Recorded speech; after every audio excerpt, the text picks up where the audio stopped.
This is Export Like a Boss, the podcast for those on the front lines of international business and trade. Succeed in business on a global scale. The planet is your market. Here's your host, Alberto Rodriguez Baez.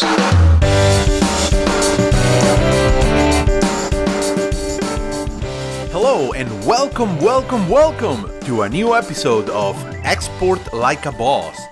I hope everyone had a great Christmas and is having a great beginning of 2017. Today we are excited to feature an amazing company from Ohio. Sutphen is a manufacturer of fire trucks located in Dublin, Ohio, and has been in operations since 1890, making it the oldest continuously owned and operated fire truck manufacturer in the United States. You can learn more about Sutphen's products and history on their website at sutphen.com. That is SUTPHEN.com. Our guest today is Lynn Rich, Sales Application Engineer for International Markets at Sutphen. She oversees sales to China and Latin America. Lynn will share with us not only her international business experience, but also how she moved to Ohio and how she started working at Sutphen. Lynn's story is fascinating, so stay tuned. We are sure you'll enjoy this interview, so without further ado, here is Sutphen's Lynn Rich. Enjoy the show.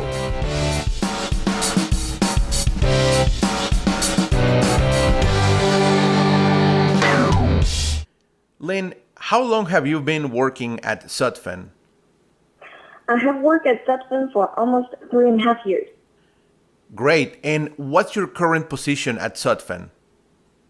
I currently hold 2 positions at Sutphen Corporation. For our Chinese market, I am the China Sales Manager. For other international markets, I am the International Sales Application Engineer. We were chatting before the show, and I found out that you came to the United States as an international student. Can you tell us about where you grew up and how you became interested in coming to study to the United States? Sure thing. I grew up in China. My hometown is called Wuhan. It's the capital city of Inner Mongolia. I came to the United States when I was 14, and it was a family decision to move here. Very well. And why do you choose to study at The Ohio State University? So my mom had worked at Ohio State when I was young, so I had plenty of opportunities to come to the university.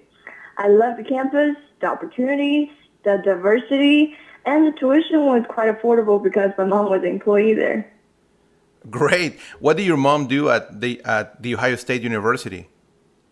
She was a lecturer in the Chinese department. Oh, great. So you were part of the Ohio Export Internship Program. Can you tell us how this program helped you in your academic and professional careers? Absolutely. Well, first of all, I must share that I love the Ohio Export Internship Program. At the time when I applied for the program, I was a junior, and I still wasn't quite sure what I wanted to do after I graduated from college. The OEIP experience created an opportunity that helped me find my passion by exposing me to various career possibilities through speaker presentations, field trips, and my own internship experience. And I was also immensely influenced by my professor's infectious passion for international trade and international traveling. So OEIP helped me find my passion for international business, and it anchored me the position of my professional career for the rest of my life.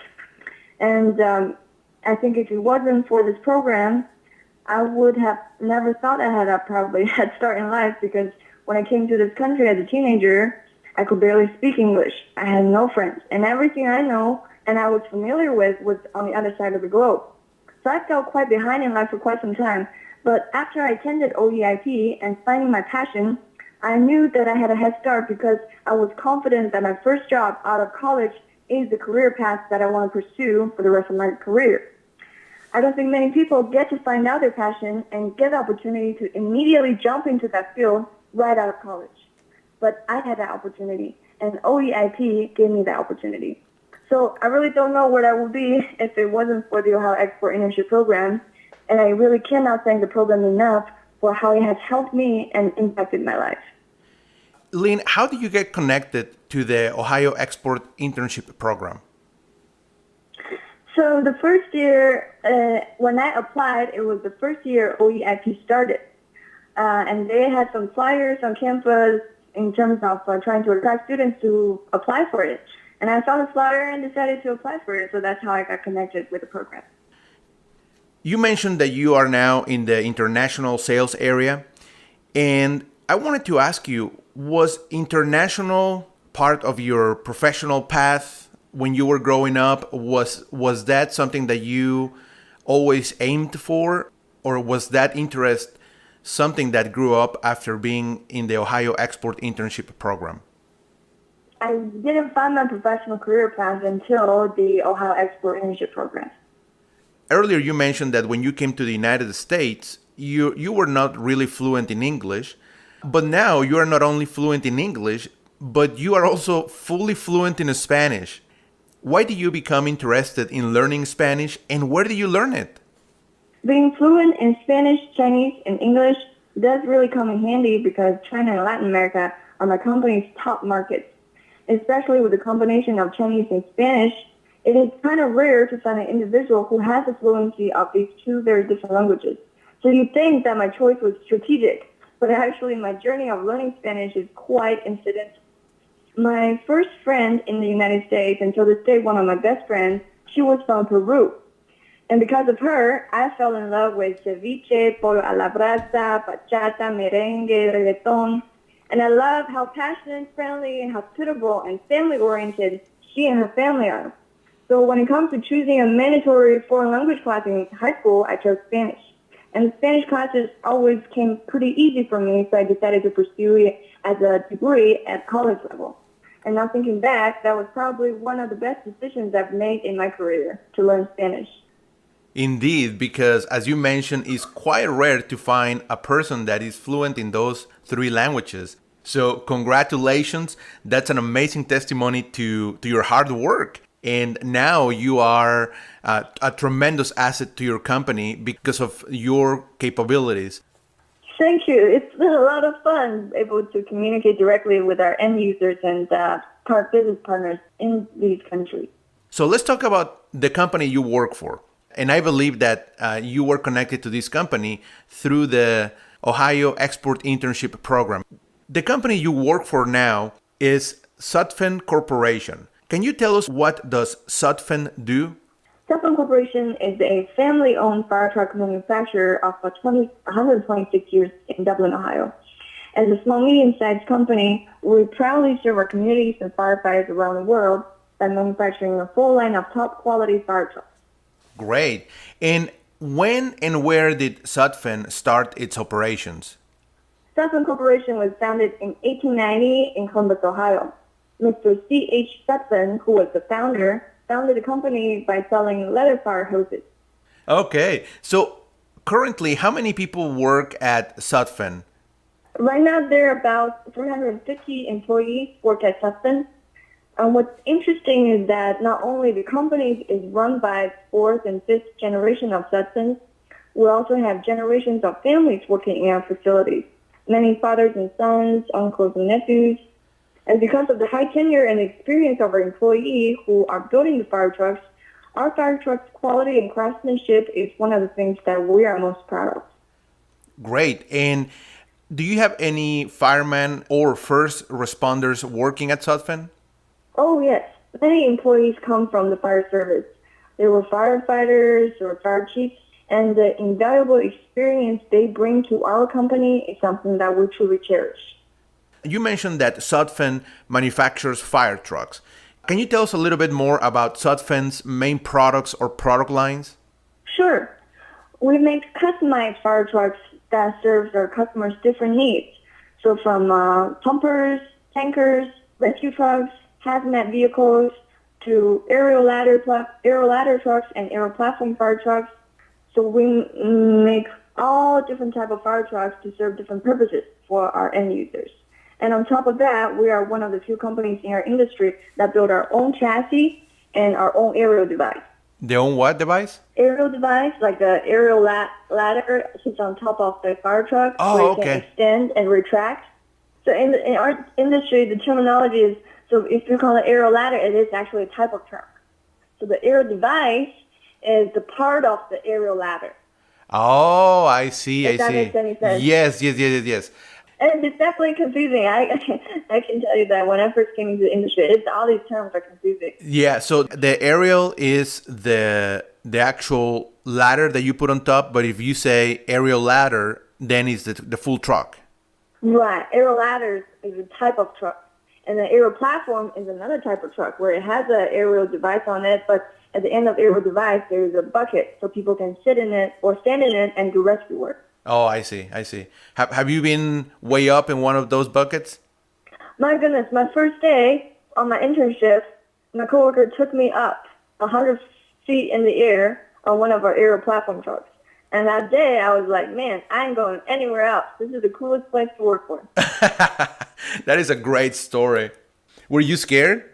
No, I was so excited because in the aerial platform, you can see the entire skyline of downtown Columbus. Oh, that's great. That sounds really cool. Yeah. All right. It's really darn cool. By the way, what's Sutphen's web address? It is www.sutphen.com. And we will include Sutphen's information in this episode's notes on our website. So let's talk about the company's exports. Let's get into the nitty-gritty of exports. Lynn, how many years had Sutphen been exporting its products? Sutphen Corporation has made a conscious and committed effort to export since 2010. So it's been about 6 years. And which was the first country Sutphen exported to, and how did that opportunity come about? The first country Sutphen exported to was China. Sutphen was connected to a company that had a sales opportunity and would build 2 trucks for that fire brigade in China. Do you know what part of China? It was Inner Mongolia. It was in Alberto, Inner Mongolia, which was really close to my hometown. It was just so cool that they sold it so close to my hometown. That is amazing. And in how many countries does Sutphen currently have clients? We currently have clients in 7 different countries outside of the United States. We have clients in China, Thailand, Costa Rica, Colombia, Venezuela, Panama, and Canada. And currently, which region is the fastest growing for Sutphen? Right now, at the moment, it is China. Great. And that's a great segue for our next question. You mentioned that you are from China and you are in charge of the exports to China. What advice can you give to our listeners regarding successfully exporting products from the United States to China? What are some of the critical do's and don'ts that you can recommend to our listeners? I think China is a very difficult market for small, medium-sized companies like ours because of its business cultural complexity, the spoken and non-spoken social behaviors, the changing government regulations, as well as the access and transparency of information in the market. So for a company like ours, quite often we do not have the resources that multinational corporations have to overcome these challenges. That is why it is so critically important to study the market and adapt to it. So here are some of the things that we have learned in the past few years in terms of exporting to China. Conduct thorough market research regarding the market demand, competitive intelligence, government regulations, testing or certification requirements, procurement process, customs clearance regulations about your product, your industry in China prior to entering the market. Consult multiple sources to confirm the accuracy of market information gathered. Evaluate in depth of your available company resources supporting exports to China against your intended goal to achieve in the market, making sure that the dedicated resource and intended goal match to ensure success. For example, different market entry methods will require varying level of resources committed. So if you wanted to enter China in a certain manner, but you only have certain limited resources, and that might cause some problems. So you want to match your resources and your goal. And take time to qualify and evaluate your business partners in China. Allow the courtship between your company and your business partner to be thorough, even if that means time might be lengthy. You really don't want to tie up with someone who might hurt your brand in the market that is quite far away from you. Dedicate time to internationalize your department and your staff, whether they're in sales, accounting, human resource, production, or manufacturing. Given small, medium-sized companies can't usually just hire a group of people to establish as the export department overnight, you will need everyone at every department support and educate them to take on the challenge together. For example, payment-wise, domestically, the letter of credit are not used often. However, they're quite a preferred method of payment on the international arena. So if your accounting department is not so familiar about this new beast, which can get quite complicated, then your salespeople may have to end up doing this work, which takes time away from them to develop new projects. And the last point I'd like to share is take advantage of the local and state and national resources via education on export-related topics, grants, funding opportunities, trade missions. So that's a brief and shortened list of do's because we've learned so much over the years. It is not easy to be successful internationally if you're a small, medium-sized company. At the same time, it can be profitable and quite rewarding. Lynn, thank you very much for those recommendations. They are tremendously insightful, and I know a lot of listeners will find them tremendously useful. And I want to ask you about some don'ts, especially from the cultural difference point of view. Can you tell us a couple of don'ts that you can pinpoint as far as doing business with Chinese companies or trying to do business with Chinese companies, especially from the cultural differences point of view? You know, it's quite interesting because the rest of my teenage years, I grew up in the United States. So actually, when I first started to go into business trips in China, I had to adapt to it as well, despite the fact that I am Chinese. And what has helped my company was when we initially decided to enter the China market, we had an outside consultant coming in who was American, but he speaks fluent Chinese. And so he's well aware of the cultural differences. And he educated us on not only the simple terms. For example, he give us all of our employees who were who was going to be helping out with the China market and Chinese name, as well as their title in Chinese, as well as how to hand out business cards with Chinese people, because it's a bit different from handing out a business card if you're in the United States. And he also educated us on some of the practices. For example, Chinese culture is somewhat comparatively more hierarchical than in the United States. So, for example, when you come into a business dinner, where you sit is quite important. So in the United States, when we go to the business dinner, you can just sit down wherever you want. But in China, you might want to wait until the host share with you where they would like you to sit. So some of those things are the nitty-gritties of the cultural practices. When you're aware of them, that shows tremendous respect to our business partners and our end users. So that has been helpful for us.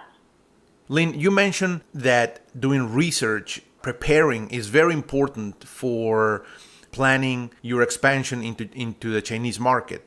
What are some of the tools or resources you have used that have assisted you in your export success? We have used lots of resources to help us export. Resources in the private sector, we've relied on our bank to educate us about the international payment methods, whether it's documentary collections or letter of credits or standby letter of credits. We also have relied on our freight forwarder to help us learn about export documentation, such as bill of lading, commercial invoice, packing list, certificate of origin, and all of that good stuff. And because we're a client of these commercial partners, they're usually very helpful and willing to educate us about these different tools for export. In the public sector, we have utilized quite a bit of resources as well. At the local level, there are the Small Business Development Centers. You guys, SBDC is a great resource. I have personally reached out to our Columbus office before on an inquiry regarding tariff and duty on a fire truck to Peru. And they can help you with export readiness assessment, documentation, export compliance, export financing, among other topics. At the state level, since I started interning at Sutphen Corporation in 2012, we have applied and gotten approved every year for the Ohio International Market Access Grant for exporters. We call them the IMAGE grant. This grant is funded by the state of Ohio and the U.S. Small Business Administration, designed to help increase export and create jobs, particularly for small businesses, to help them promote products and services in the international market. As of today, we have received a total reimbursement of $35,000 from the IMAGE grant. For companies in other states, I think SBDC may help them identify available grants and resources. Another resource at the state level that my company has decided to utilize for the second time since I was hired is the Ohio Export Internship Program. We hope to get an awesome intern next summer to work with me on our international business. And I am so excited because this will be the second generation OEIP at Sutphen Corporation. At the national level, I often use export.gov, which is a useful website managed by the U.S. Department of Commerce International Trade Administration, to understand foreign market better through their annually or biannually published country commercial guide. And there are lots of good information on that website. Another tool that has proven to be very beneficial for us is the service and opportunities that Export-Import Bank of the United States, Exim Bank, provides. Whether it's the Export Credit Insurance Program or the Exim Bank Guaranteed Financing Project, they help small businesses like us to export more confidently. Lynn, thank you very much for sharing with us such a comprehensive list of resources you've used, and we will include in the episode's notes on our website the links to these resources, such as the IMAGE grant. We will also include the link to the country commercial guides and the link to the Export-Import Bank, the EXIM. Very well. Thank you very much, Lynn. And now, in general, what are some of the challenges and lessons from exporting Sutphen's products that you can share with our listeners? I think the market challenges such as changing government regulations, testing certification barriers, and lack of access to information and transparency of information are prevalent for all companies regardless of size. But particularly for companies like ours, where we don't necessarily have the comparable resources that big companies have, it is definitely a challenge to utilize and maximize the meager available resources. And that is why we go to the extra mile and try to be extra informed about the market in order to make smart business decisions on where we should utilize our limited resource. So we have firsthand and quite painful experiences when we made certain decisions about the market, and the decision was based on only partially accurate information. So the biggest challenge will be understanding the market and making informed decisions about it. And the lessons for us is utilize our resources at its best.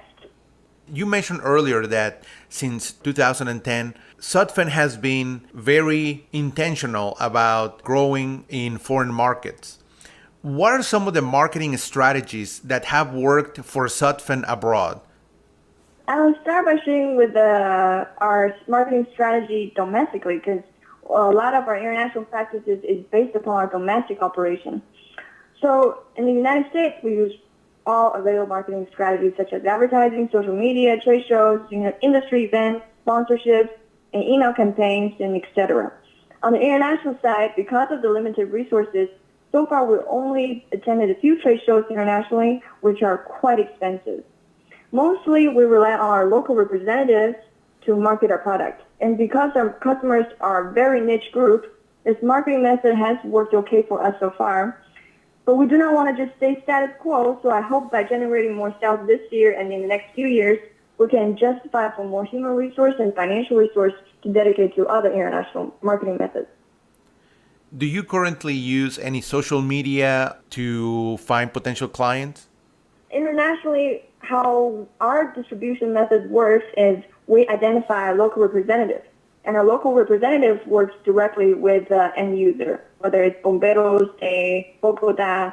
So we assist our local representatives in communicating and helping them understand our product and building the specifications, but we mostly rely on them to meet and do daily conversations with our end user. So we do use, in terms of the marketing strategies, we do use social media and we do attend trade shows, but the meat of our marketing strategy is through our local representatives. So about these local representatives, how do you find these local representatives? How do you identify these potential distributors abroad? Yes, great question. So there are generally four methods we have utilized so far, and the biggest one is the trade shows.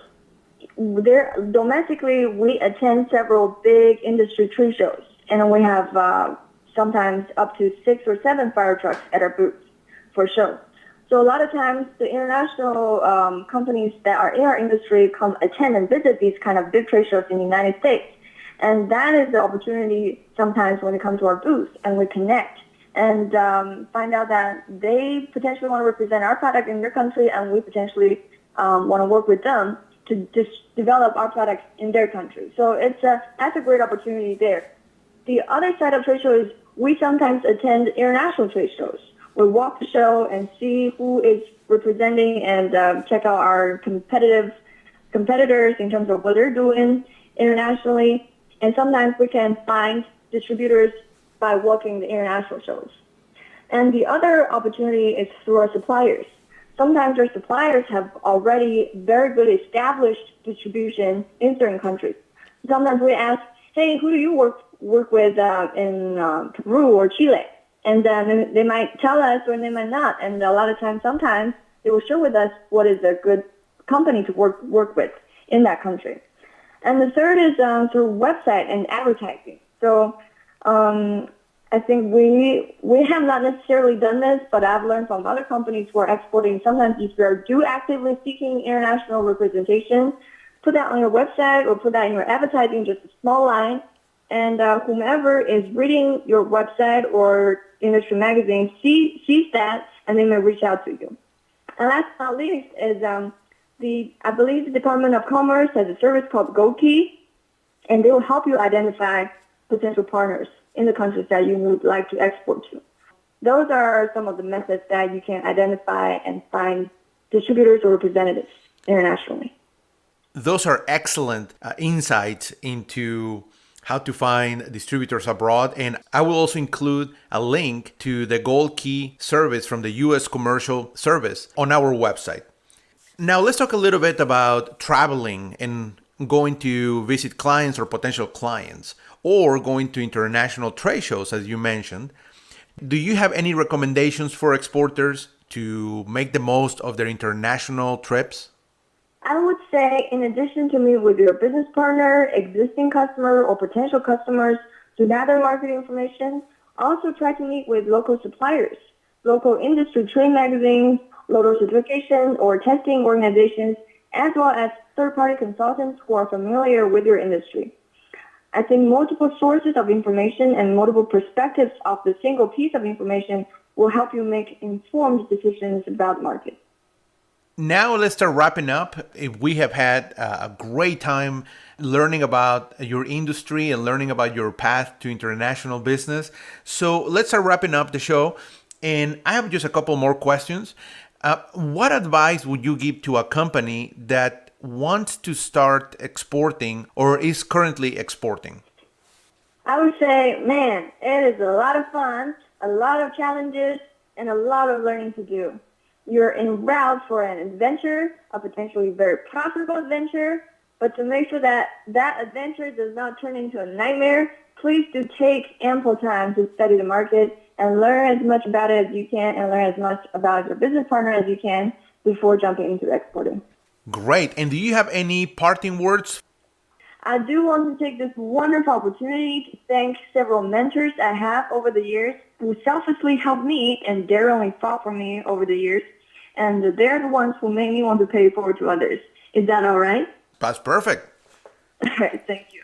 So I want to thank Dr. Steve Hill, Ms. Melissa Torres, Mr. Tim Sword, and Ms. Tina Halberg from the Ohio Export Internship Program for giving me that amazing opportunity to be part of the program and for giving me so much love and support in the summer of 2012.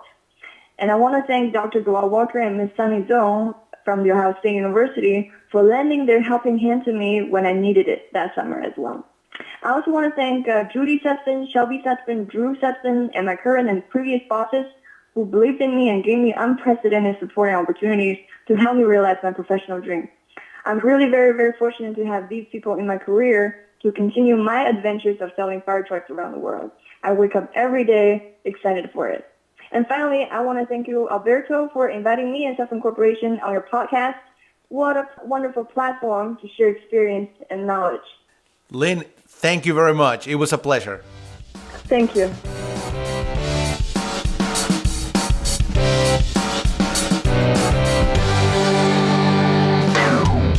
We want to thank Lynn Rich for this interview. We have included in this episode's notes links to Sutphen's website and to the resources mentioned in the interview. You can find the episode's notes on our website, exportlikeaboss.com. Also, please remember to subscribe today on iTunes and rate our show. This helps others find the show on iTunes. And let us know what you thought about this episode.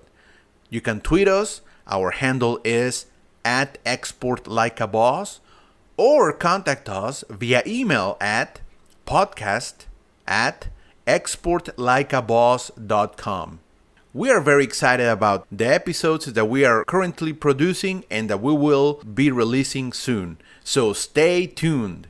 That's it for today. See you in a couple of weeks. And remember, the planet is your market. Export like a boss.